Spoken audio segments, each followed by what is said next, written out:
भाई कहानी वही है, हर 2-4 माह बाद यूरोप के साहिलों पर कश्तियां डूब रही हैं। आए रोज़ पाकिस्तानी नौजवान मर रहे हैं, लेकिन गैर कानूनी तरीके से यूरोप जाने वालों का शौक ठंडा हो रहा है, ना ये धंधा रुक रहा है।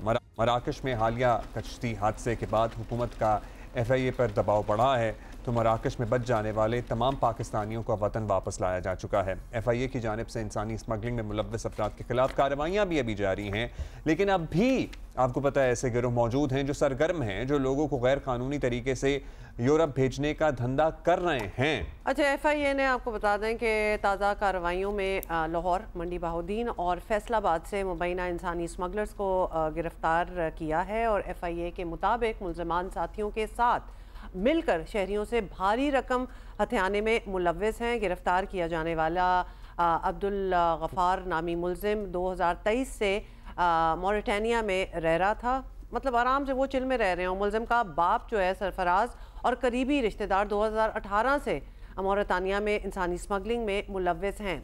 पूरी फैमिली वो बिल्कुल पूरी फैमिली बिजनेस है, सारे स्मगल करा रहे हैं, जिसने जाना है हम पैसे लेंगे, और पैसे भी भारी भरकम ले रहे हैं ये वो।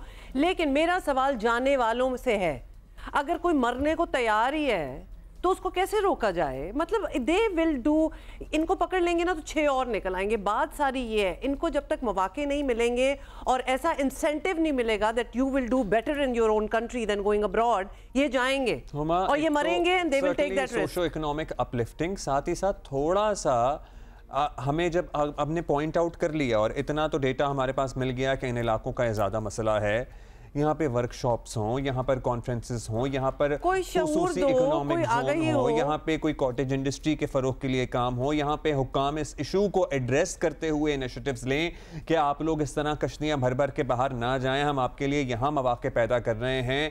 क्योंकि अब तो आइडेंटिफाई हो गया ना कि कौन कौन से एरियाज़ हैं, और मगर ये बहुत पुरानी बीमारी है, ये बहुत एजुकेट करने की जरूरत है, वरना आप सारे स्मगलर्स को भी पकड़ लेंगे ना तो जिन्होंने बाहर जाना होगा वो कोई और रास्ता निकाल लेंगे। हुमा यहाँ पे ये जो इस रीजन में अब की सक्सेस स्टोरीज नहीं है, ये 670s की सक्सेस स्टोरीज हैं। इनफैक्ट ये तब की ही होंगी, अब तो कोई कम ही सक्सेस स्टोरीज होती है, इसलिए लोग बैठे हुए हैं उन्हीं बातों पे। 80s की सक्सेस स्टोरीज हैं जो अब तक बिक रही हैं, सेल हो रही हैं, मतलब as in people believe them, people से, पीपल सी के ये तो इस हालत में गए थे और अब इनके यहाँ पे 3 मंजिला घर हैं और 6 गाड़ियां हैं जो जिन पे गराज में मट्टी पड़ी हुई है, डली हुई है, वो कोई आते नहीं है। लेकिन शो मारने के लिए बड़ी अच्छी चीजें होंगी बाकियों के लिए ना, बाकियों को इन्फ्लुएंस करने के लिए। राना अंसर नुमाइंदा जियो न्यूज़ गुजरांवाला से हमें ज्वाइन कर रहे हैं। राना अंसर, किसको पकड़ा है अभी तक? मतलब हम एक्सपेक्ट कर रहे हैं कि ऐसी खतरनाक खबरों के बाद कोई ठीक ठाक हाथ मारा होगा हुकूमत ने और FIA ने और स्मगलर्स को पकड़ा होगा और उनसे और लिंक्स मिले होंगे। अरे देखें हुमा अब्दुल्ला, ये बड़ी अहम बात है, पकड़ा तो है इन्होंने लोगों को, लेकिन जो हादसा के बाद पाकिस्तान से मुल्ज़िम गिरफ्तार होते हैं वो ज्यादातर होते हैं इनके लोकल सहूलतकार, जो असल इंसानी स्मगलर हैं, जो इंटरनेशनल चेन्स के साथ काम कर रहे होते हैं, वो पहले ही मुल्क से बाहर बैठे होते हैं। अभी भी ऐसे ही हुआ है, जब भी ऐसा कोई वाकया पेश आता है, एक तो मैं आपको बताऊं, ये लोग जो पाकिस्तान से जाते हैं बिल्कुल इलीगली जाते हैं, इनका कोई ऐसा डाटा या रिकॉर्ड नहीं होता। जब ऐसा हादसा होता है वो होता भी समंदर की हदूद में है, तो सबसे पहले जिस बंदे को पता चलता है वो ये इंसानी स्मगलर्स की चेन होती है। इनको पता चल जाता है हादसा हो गया है, अब FIA मुतहर्रिक होगी, शोर पड़ेगा, गिरफ्तारियां होंगी, तो ये पहले ही रुपोश हो जाते हैं।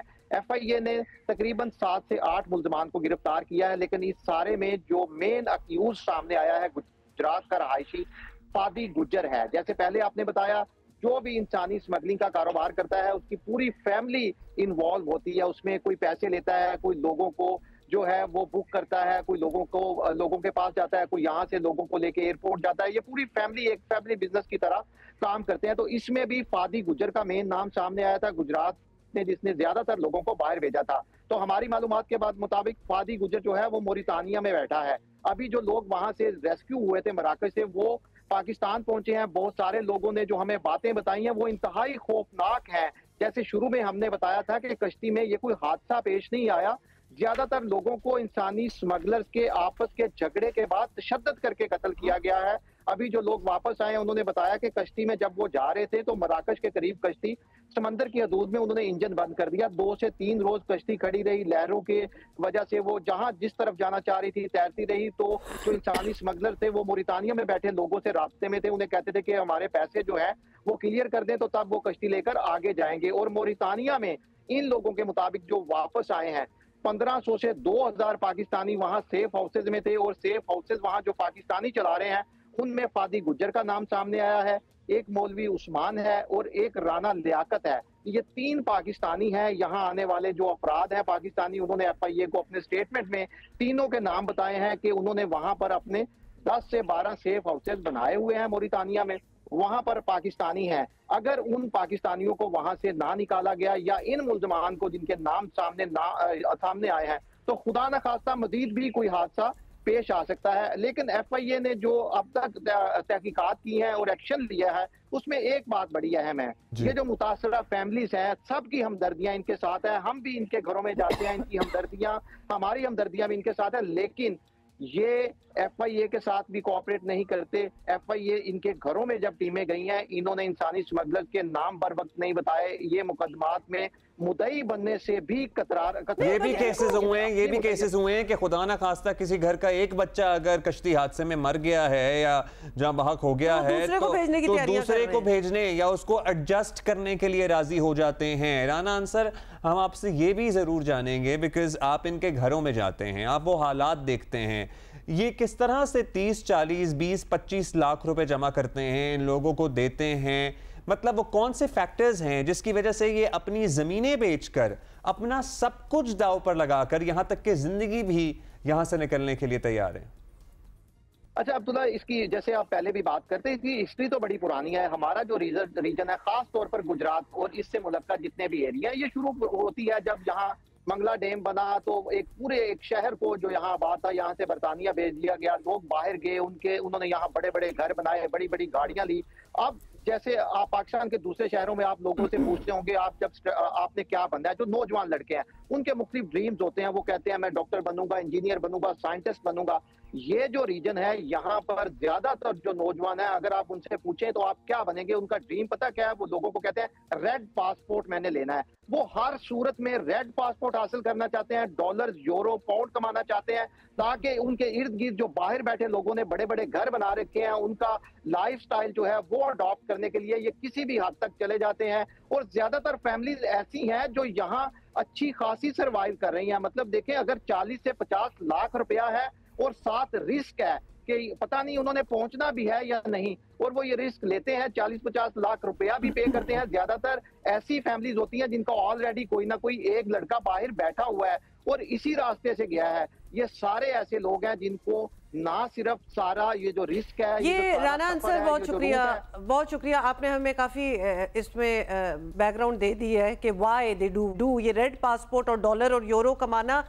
मतलब ये तो फिर माइंडसेट की बात होगी ना। अव्वल तो इतने वो होते हैं ना, grass is always greener on the other side, ऐसा सीन नहीं है। लेकिन इनको कौन बताएगा? इनको एजुकेशन, ये लैक ऑफ एजुकेशन है, ये जहालत है कि आप अभी तक बैठे हुए वो 60s की बातें सोच रहे हैं कि शायद हम वहाँ जाएंगे तो क्या क्या हमें मिलेगा। कुछ नहीं मिलना, नंबर 1। नंबर 2, जब तक यहाँ कोई वोकेशनल सेंटर्स, इनको कोई ऑल्टरनेटिव्स इधर नहीं दिए जाएंगे, कोई एजुकेशन नहीं दी जाएगी, कोई लिटरली कोई तदरीसी अमल ऐसा स्टार्ट हो जो इनको दोबारा से इनका माइंडसेट जो है जो ब्रेन वॉश हो, ये this is brain washing by the way, ये ठीक नहीं होगी चीजें, ये मरने को तैयार होंगी। पुरानी दुनिया नहीं है, अब आप चले गए तो आप फंस जाएंगे, आप नहीं वापस आ सकते। मतलब आपके घर में कोई हादसा भी होता है, और वो रेड पासपोर्ट और डॉलर भूल जाएं, वो भी एमी आसानी से किसी को रेड पासपोर्ट नहीं दे रहे, तो वहां भी बहुत मुश्किल है। अगर तो पहुंच गए, वरना रास्ते में मरेंगे। इधर ही रहें और कुछ करें, और इसमें हुकूमतें बहुत कुछ कर सकती हैं if we help them out.